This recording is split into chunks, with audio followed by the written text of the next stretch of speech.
وہ ایک بیچارہ ہمارا بھائی پیدل حج کو نکلا،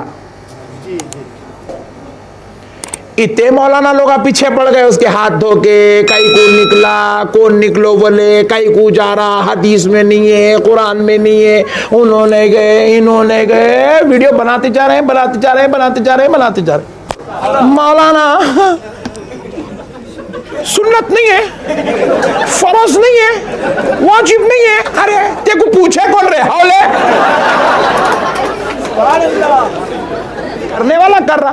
لوگ ہمالیہ پہ چڑھ رہے یارو، غیروں کے پاس ہمالیہ پہ چڑھنے کا یہ ریکارڈ ہے، غیروں کے پاس چاند پہ جانے کا ریکارڈ ہے۔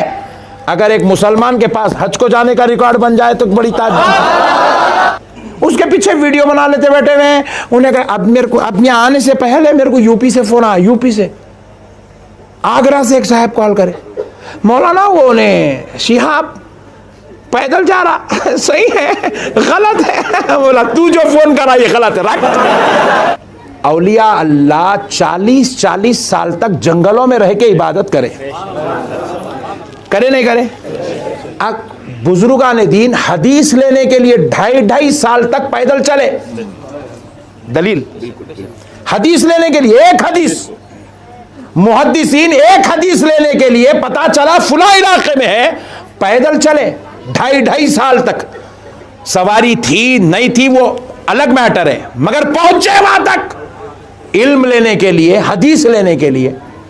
اگر میرے پیارے بھائی بزرگان دین کے تعلق سے کوئی آپ سے سوال کر دے 40 سال تک جنگلوں میں رہ کے عبادت کرے، اب آپ اس کو ثابت کرو گے، آپ کہاں سے کرتے بولو آپ؟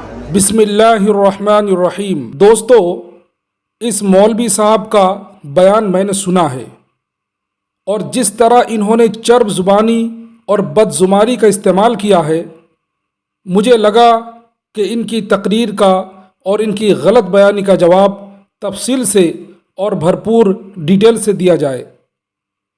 پہلے آپ اس مولوی صاحب کا ایک ایک لفظ سنتے جائیں اور آپ خود ہی فیصلہ کریں کہ کیا یہ کسی عالم دین کی شان ہے، اس طرح بیان بازی کرنا، اس طرح نقل اتارنا، اس طرح ہنسی اور مذاق کرنا، ٹھٹھا کرنا۔ پہلی بات تو میں آپ کو یہ بتا دوں کہ شریعت من چاہی زندگی کا نام نہیں ہے، بلکہ شریعت رب چاہی زندگی کا نام ہے۔ اور اس کے ساتھ ساتھ یہ بھی شامل کر لیں کہ شریعت فائدہ پر نہیں چلتی، بلکہ شریعت قاعدہ پر چلتی ہے۔ اور انہوں نے بار بار یہ بات کہی ہے کہ علماء محمد شہاب چتور کو پیدل سفر حج سے روک رہے ہیں، تو یہ بات میں آپ کو بتانا چاہتا ہوں کہ آج علماء نے پیدل سفر حج سے نہیں روکا، بلکہ صاحب شریعت حضرت محمد الرسول اللہ صلی اللہ علیہ وسلم نے اس طرح پیدل چل کر حج کرنے سے آج سے تقریباً 1500 سال پہلے منع کر دیا۔ جیسا کہ بخاری شریف کی حدیث نمبر 1865 اور ابو داؤد کی حدیث نمبر 3299 اور 3300 نمبر حدیث بھی آپ دیکھ سکتے ہو۔ آپ نے دیکھا کہ یہ مولانا صاحب کس طرح مذاق بنا دیا ہے۔ اب تو مولوی صاحب نے حد ہی کر دی کہ ہمالیہ جانے کا ریکارڈ ہے، چاند پہ جانے کا ریکارڈ ہے، گویا ریکارڈ بنانے کے لیے ایسا کیا جا سکتا ہے۔ اب مولوی صاحب سے کون پوچھے کہ چاند پہ جانا یا ہمالیہ کی چوٹی پہ جانا کتنا ثواب رکھتا ہے؟ ایک عبادت کو، یعنی حج جو ایک عبادت ہے، اس کو غیر عبادت پر فٹ کرتے ہوئے مولانا کی روح کیوں نہیں کانپتی؟ اور دوسری بات کہ جب سواری کا انتظام نہیں تھا تو اللہ کے ہزاروں بندے نے پیدل سفر حج کیا۔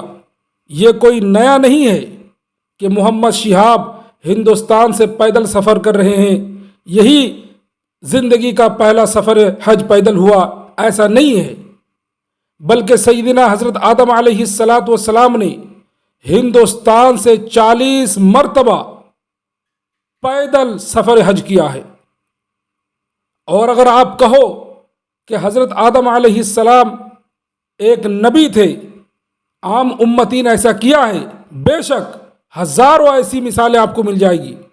اگر امت کی بات کی جائے تو حسن دین پوری رحمہ اللہ نے 16 مرتبہ پیدل سفر حج کیا۔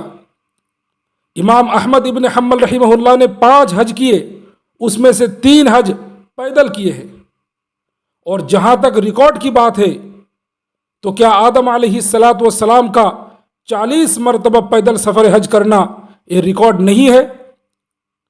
ہمالیہ کی چوٹی کی بات کہہ رہے ہیں، چاند کی بات کرتے ہو آپ۔ ہمارے نبی محمد صلی اللہ علیہ وسلم نے 7 آسمانوں سے بھی اوپر عرش معلیٰ تک کا سفر کیا، کیا یہ ریکارڈ نہیں ہے؟ مولانا صاحب، اگر حج ریکارڈ قائم کرنے کے لیے کیا جائے تو میں تو کہوں گا کہ یہ چیپٹر ہی ختم کر دو، کیونکہ حج ایک عبادت ہے، ریکارڈ بنانے کا نام حج نہیں ہے۔ مولانا کو یہی فرق معلوم نہیں ہے۔ ارے علم کا حاصل کرنا ہی تو مقصد ہے، علم تو اللہ رب العالمین کا حکم ہے۔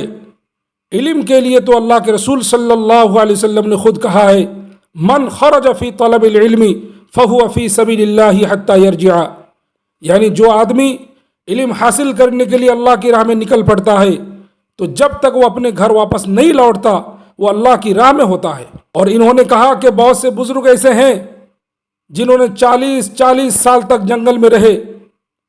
میرے دوستوں، میں آپ کو بتانا چاہتا ہوں، جو لوگ جنگل میں رہ کر عبادتیں کی ہیں وہ ہمارے لیے دلیل نہیں ہے، کیونکہ اسلام میں رہبانیت نہیں ہے، سنیاسی اسلام میں ہے ہی نہیں۔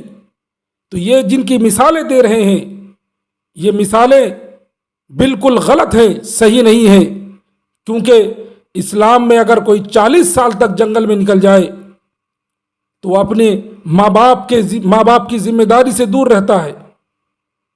اگر وہ شادی نہیں کرتا ہے تو سنت رسول کو قربان کر رہا ہے۔ اور حضور پاک صلی اللہ علیہ وسلم نے اویس قرنی رحمۃ اللہ علیہ سے کیا کہا تھا کہ تمہیں میرے پاس آنے کا شوق ہے، میری زیارت کا شوق ہے، صحابہ بننے کا شوق ہے؟ نہیں، بلکہ تم اپنی ماں کی خدمت کرو۔ تو من چاہی زندگی گزارنے کا نام اسلام نہیں ہے۔